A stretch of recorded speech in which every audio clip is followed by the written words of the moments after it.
Indonesia merupakan salah satu penghasil kopi di mana kopi yang dihasilkan adalah kopi dengan jenis Robusta dan Arabica. Untuk menghasilkan kedua kopi tersebut, maka perlu dilakukan proses penanaman dimulai dari bibit yang berukuran 20 hingga 30 cm.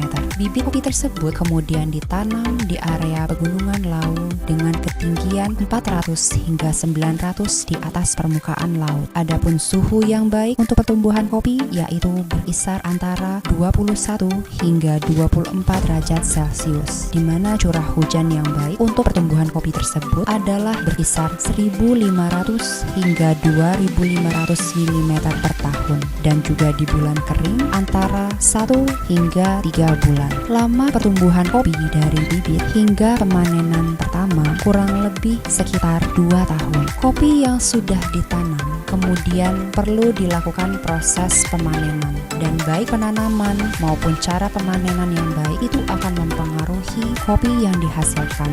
Kopi yang dipanen perlu dilakukan proses berikutnya yaitu pengupasan, dan pada tahap awal proses pengupasan kopi akan dikupas baik itu kulitnya, kemudian dari kulit dipisahkan pula dengan daging buahnya. Daging buah dari kopi kemudian dilakukan proses pengeringan yang dapat dilakukan dengan beberapa metode, yaitu pengeringan dengan menggunakan sinar matahari atau pengeringan dengan menggunakan kabinet dryer.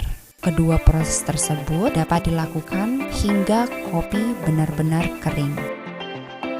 Kopi yang sudah dalam kondisi kering perlu dilakukan proses sangrai, di mana proses sangrai ini dinamakan proses roasting. Hasil yang diharapkan dari proses roasting terbagi menjadi 3 jenis, yaitu ada light roast, medium roast, dan dark roast. Dalam pemanenan untuk kopi di Gunung Lawu ini dilakukan proses sangrai pada medium roast, di mana proses medium roast ini dilakukan kurang lebih 1 jam dengan suhu 150 derajat Celcius.